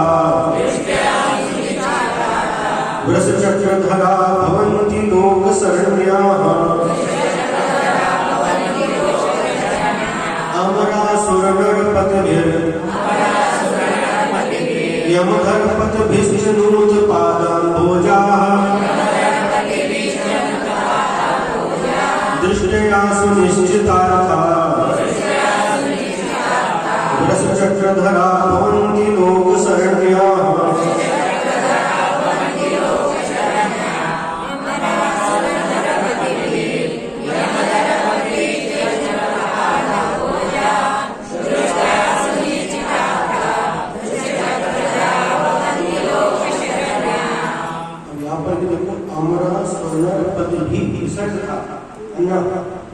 विसर्ग था यहाँ पर, भी के बाद विसर्ग था, यहाँ पर भी है, ई नामी है और नामी पर विसर्ग आया और सामने क्रिया आ गया, क्रिया बहुत से इसलिए यहाँ पर उसका रेप है, विसर्ग रेप है। दृष्टिया माने सम्यक दर्शन के प्रभाव से जीवाः, यह जीव अमरासुर पति, जो पति शब्द है ये तीनों के साथ जुड़ना, अमरपति, असुरपति और नरपति, इन तीनों से। अमरपति माने स्वर्ग के देव देवेंद्र, असुरपति माने धर्मेंद्र, अधोलोक लोक में रहने वाला धर्मेंद्र अथवा नागेंद्र, और नरपति यानी चक्रवर्ती। ये तीनों लोक के स्वामी हो गए। अमरपति यानी पूर्व लोक का स्वामी, नरपति मध्य लोक का स्वामी और असुरपति अधोलोक का स्वामी। इन तीनों प्रकार के इंद्रों से, अमरपति, असुरपति और नरपति, इन तीनों के इंद्रों से और यमधर्मपति भी, यमधर्म मतलब यम को धारण करने वाले, यम मतलब क्या, यम मृत्यु काल, यम आ गया, यम देव आ गए, वो यम नहीं देगा। यम और नियम दो शब्द होते हैं, आगे स्वयं आचार्य सुगंध स्वामी आगे बताएंगे। यम का मतलब होता है जो व्रत आजीवन के लिए धारण करते हैं उसको यम कहते हैं, और एक सीमा को लेकर के 1 साल के लिए, 6 महीने के लिए, 5 साल के लिए लेते हैं उसको नियम कहते हैं। आजीवन लिया तो जो महाव्रत है यम आजीवन ही होते हैं, ऐसा नहीं महाव्रत ले रहे 1 साल के लिए। ये हमेशा यमरूपी होते हैं, आजीवन के लिए महाव्रत धारण किए जाते हैं। तो यहाँ पर कह रहे हैं यम को जिसने धारण किया है, यानी जीवन पर्यंत के जिन्होंने महाव्रतों को धारण किया है, ऐसे मुनि महाराज, उसमें भी पति, उनके भी पति, उनमें भी जो प्रधान है स्वामी गणधर परमेष्ठी, इनके द्वारा भी मुनियों के स्वामी आचार्य परमेष्ठी अथवा गणधर परमेष्ठी, तो गणधर परमेष्ठी के द्वारा भी नूत पादान पूजा, जिनके चरण कमलों की स्तुति पूजा की जाती है, अर्थात जो वीतरागी होते हैं, अमरपति, असुरपति, नरपति और मुनियों के पति गणधर देव भी जिनके चरणों की पूजा करते हैं, स्तुति करते हैं। सुनिश्चिता जिन्हें केवल ज्ञान के बल से पदार्थों का सम्यक निश्चय हो गया है, अर्थात जो सर्वज्ञ होते हैं और लोक शरण्या, कर्म शत्रुओं से पीड़ित भक्त जीवों को जो शरण देने योग्य होते हैं, अर्थात जो हितोपदेशी हैं, ऐसे वृष चक्रधरा, वृष धर्म चक्र के धारक तीर्थंकर भवंती होते हैं। सम्यक दृष्टि जीव भी तीर्थंकर प्रवृत्ति का बंध करता है। तीर्थंकर जो भी बनेंगे सम्यक दृष्टि जीव बनेंगे, तो सम्यक दृष्टि जीव भी अमरपति, असुरपति, नरपति और मुनियों के पति गणधर आदि के द्वारा जिनके चरणों की स्तुति की जाती है और जिन्हें केवल ज्ञान प्राप्त हो चुका है, जो सर्वज्ञ हो गए हैं, वीतरागी हैं और हितोपदेशी, ऐसे धर्म रूपी चक्र को धारण करने वाले तीर्थंकर पद की प्राप्ति भी सम्यक दृष्टि जीव भी करते हैं। अर्थात सम्यक दर्शन के द्वारा जिन्होंने तत्वार्थ का भली भांति निश्चय किया है, ऐसे सम्यक दृष्टि जीव अमरपति, ऊर्ध्वलोक के स्वामी इंद्र, असुरपति, अधोलोक के स्वामी धर्मेंद्र, नरपति, मनुष्य लोक के स्वामी चक्रवर्ती और यमधर्मपतियों यानी संयम धारक साधुओं के स्वामी गणधर देवों से जिनके चरण कमल पूजे जाते हैं। बताइए, गणधर परमेष्ठी जिनके चरण कमलों की भक्ति करते हैं, जो लोक को शरण देने योग्य हैं, ऐसे धर्म चक्र के धारक तीर्थंकर होते हैं। गणधर परमेष्ठी भी जिनके चरणों की भक्ति करते हैं। हम और आप इस स्थिति बोलिए, ऐसा तीर्थंकर पद भी सम्यक दृष्टि जीव को ही प्राप्त होता है। अब मोक्ष सुख किसको मिलता है? वो भी सम्यक दृष्टि प्राप्त करते हैं। शिव मजर मरजमक्षय मौव्याबाधं विशोकभयसंकं काष्ठागत सुख विद्या विभवं विमलं धयन्ति दर्शन शरणाः। शिवमजर मरजमक्षय मौव्याबाधं विशोकभयसंकं काष्ठागत सुख विद्या विभवं विमलं भयन्ति दर्शन शरणाः।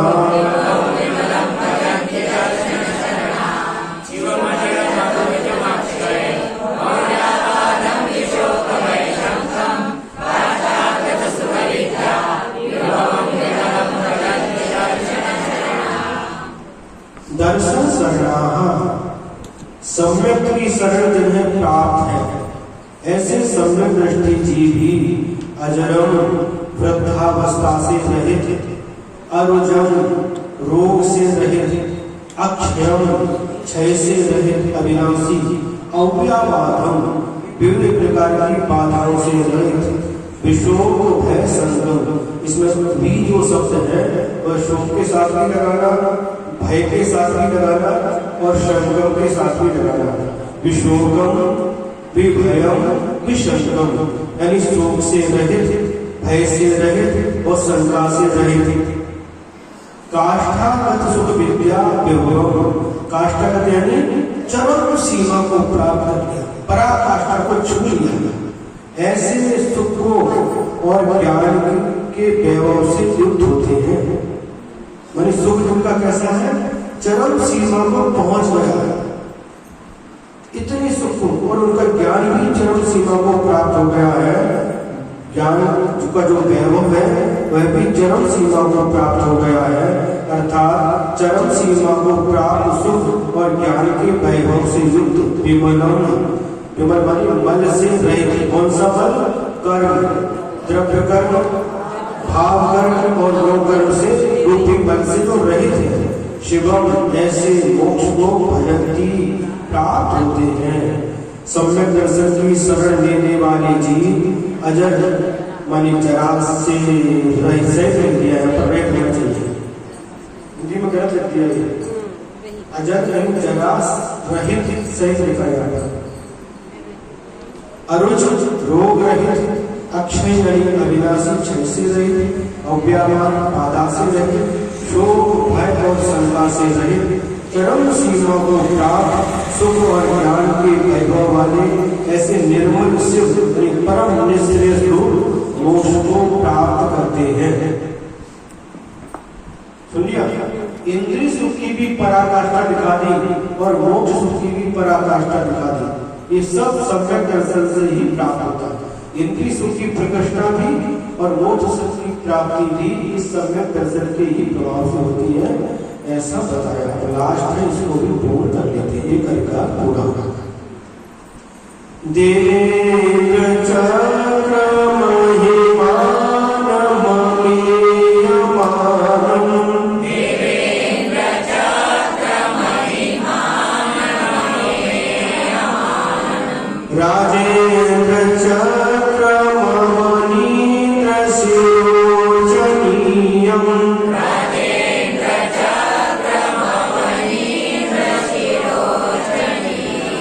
धर्मेन्द्र चक्र मधुरीकृत सर्वलोकम, धर्मेंद्र चक्र मधुरीकृत सर्वलोकम, लब्ध्वा शिवं च जिन भक्ति रूपैति भव्यः,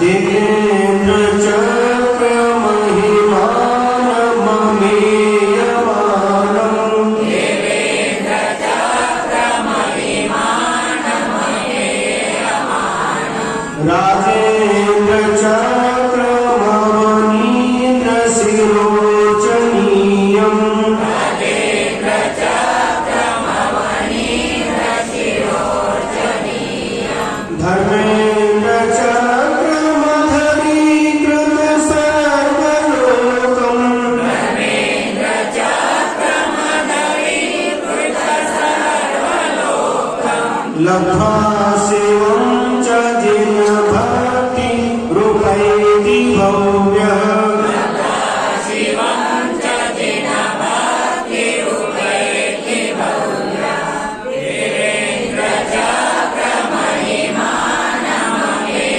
ममेयमानम, राजेंद्र चक्र मनीन्द्र शिरोचनीयम, धर्मेंद्र चक्र मधुरीकृत सर्वलोकम, लब्ध्वा शिवं च जिन भक्ति रूपैति भव्यः। सम्यक दर्शन अधिकार का उपसंहार करते हुए आचार्य महाराज ने कितना सुंदर लिखा है। जिन भक्ति, जिनेन्द्र भगवान की भक्ति करने वाला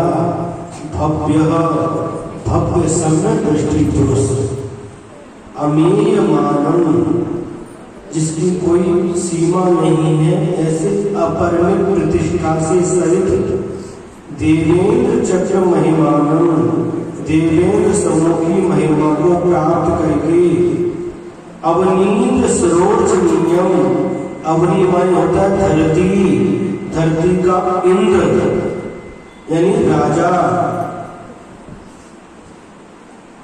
तो मुकुटबद्ध राजाओं के मस्तक से अर्चनीयम, अर्चना के योग है, पूजनीय है। ऐसे राजेंद्र चक्रम राजेंद्र माने राजा का इंद्र चक्रवर्ती के चक्र को प्राप्त करके और अधिकृत सर्वलोकम समस्त लोक को नम्र करने वाले धर्मेंद्र चक्रम धर्म के इंद्र अर्थात तीर्थंकर के धर्म चक्र को लब्धा प्राप्त करके अंत में शिवम मोक्ष को भी उपैति प्राप्त करता है।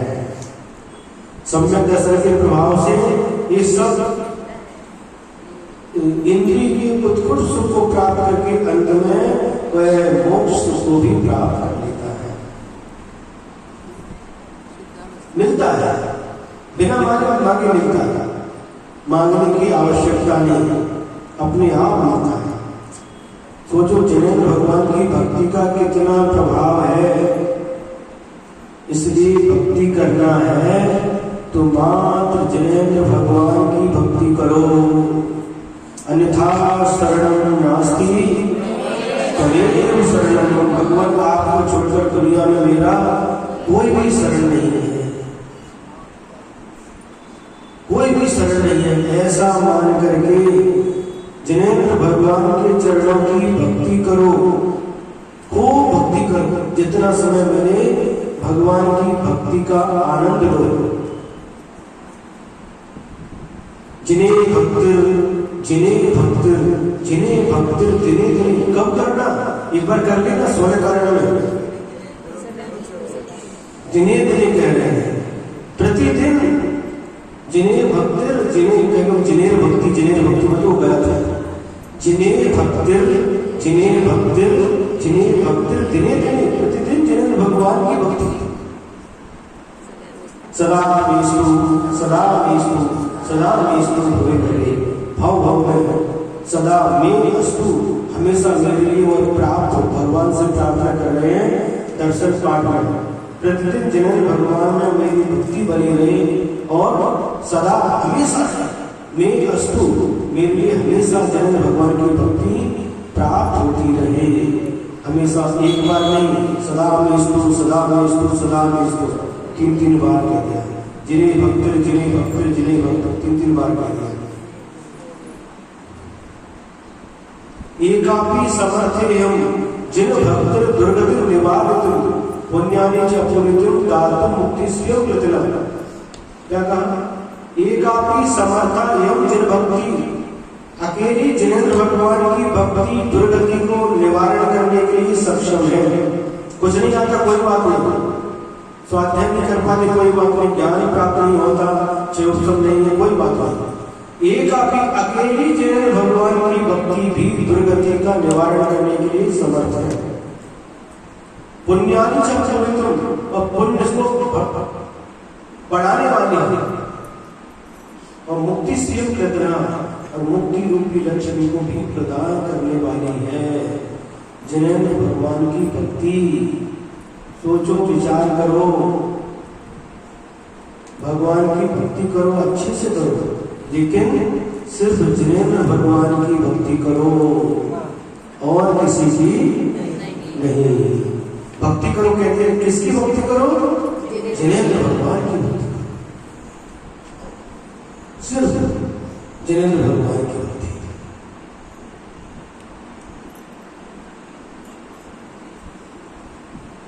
कितना सरल उपाय है। अकेली जिनेंद्र भगवान की भक्ति भी दुर्गति का नाश करने के लिए समर्थ है। कहां भटक रहे हो? इकड़े तिकड़े जाऊंगा,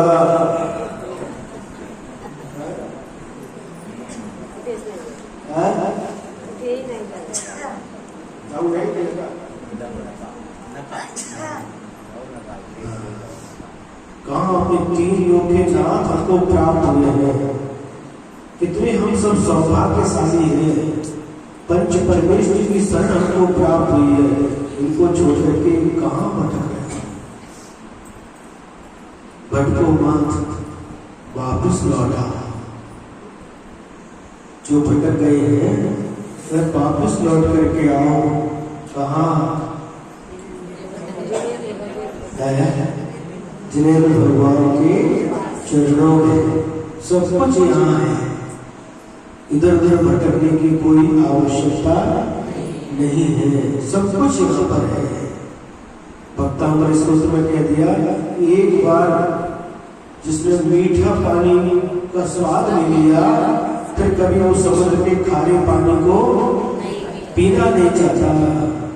एक बार जिनेंद्र भगवान की भक्ति का आनंद जिसे आ गया, फिर जिनेंद्र भगवान के चरणों को छोड़ करके कहीं पर भी जाना ही नहीं चाहता।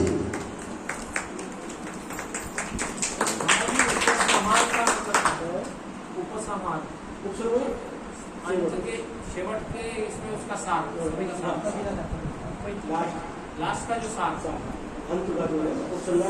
पहला अधिकार, जैसा स्कूल लेना अपन ने, जैसा पहला अधिकार का सार क्या है, तो अंत में उन्होंने सार दिया है।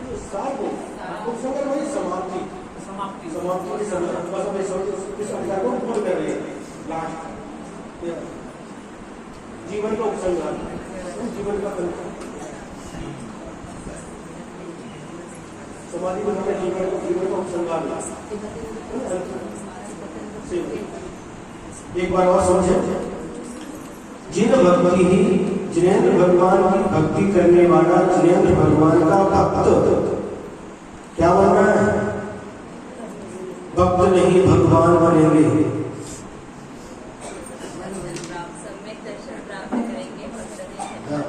सम्यक दर्शन प्राप्त करेंगे, सबसे भरोसे नहीं करेंगे, आत्म तत्व पहचान करेंगे, भक्त नहीं भगवान बनेंगे। बाकी तो सब ठीक है, लेकिन भक्त नहीं भगवान बनेंगे। बिना भक्त बने कोई भी भगवान नहीं बन सकता। पहले भक्त बनो। किसके भक्त बनना? मां जिनेंद्र भगवान की भक्त। कितना सरल रास्ता। भक्त बने बिना कोई भी भगवान नहीं बन सकता। भगवान जितने भी भगवान बने पहले वो भक्त बने हैं। जिनेंद्र भक्त बने बिना कोई भी भगवान नहीं बना और न बन सकता है। ये जो उल्टी पढ़ाई पढ़ाई जाती है उससे बचना, पहले भक्त बनना। हम कह रहे हैं, यहाँ पर कह रहे हैं जिनेंद्र भगवान के भक्त बनो, सच्चे भक्त बनो, सच्चे देव के सच्चे भक्त बनो। ये देव हमारे सच्चे देव हैं, खरे देव के खरे भक्त बनो। अभी खरे नहीं है, खरे हो कि नहीं? भगवान तो खरे हैं, देव तो खरे हैं, लेकिन अपन को खरे भक्त भी बनना है। जो खरे भक्त हैं वो भगवान को छोड़ करके कहीं भी नहीं जा सकते। रेवती रानी की तीर्थंकर भी आ जाए तो कहती है रेवती रानी, शास्त्रों ने कहा 24 तीर्थंकर होते हैं, अंतिम तीर्थंकर महावीर भगवान 25 लोग तीर्थंकर हो ही नहीं सकता। इतनी अटूट श्रद्धा, दृढ़ विश्वास। सच्चे देव मिले हैं तो सच्चे भक्त बनो, इसके लिए पुरुषार्थ करो। बस सच्चे देव के सच्चे भक्त। सुना कि नहीं? चाहे कोई नींबू डाल के का है, कुछ भी करके का छोड़ने वाला नींबू के साथ मिर्ची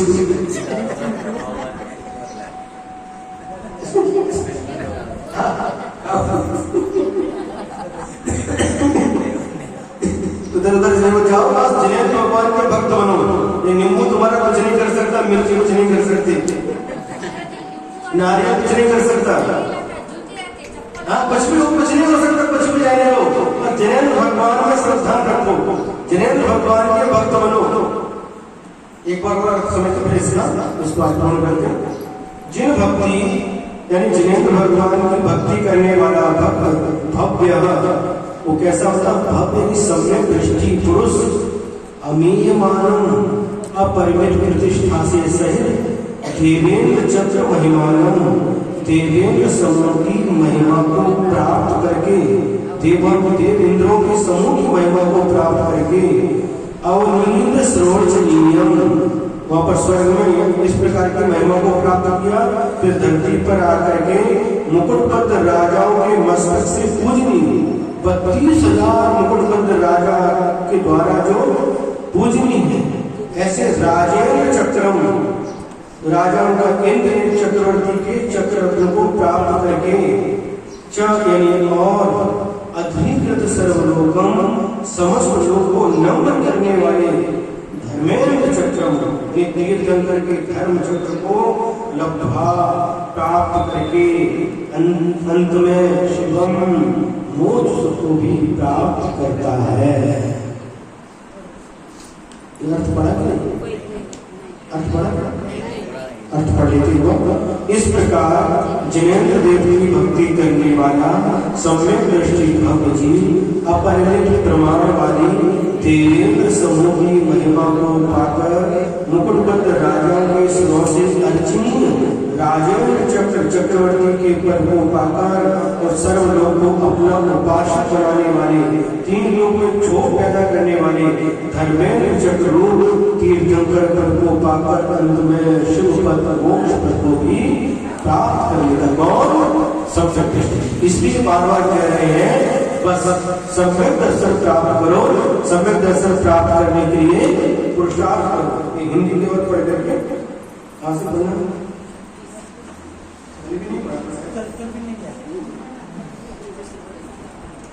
चौतीस आचार्य के पद्यान माध्यम को पूर्ण कर लेते।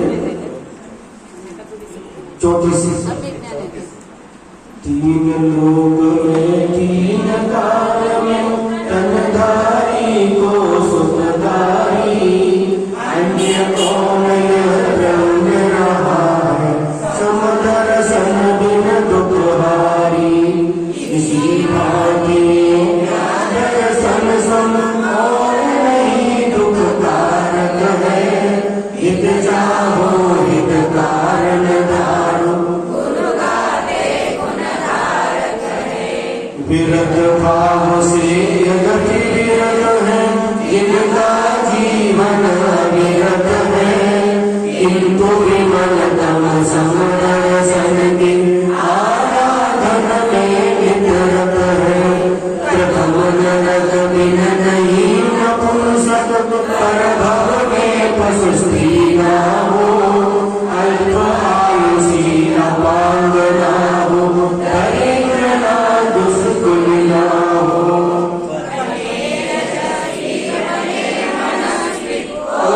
तेज से सहित बने निधि समधीर बनी भी शत्रु विजेता मुदित बने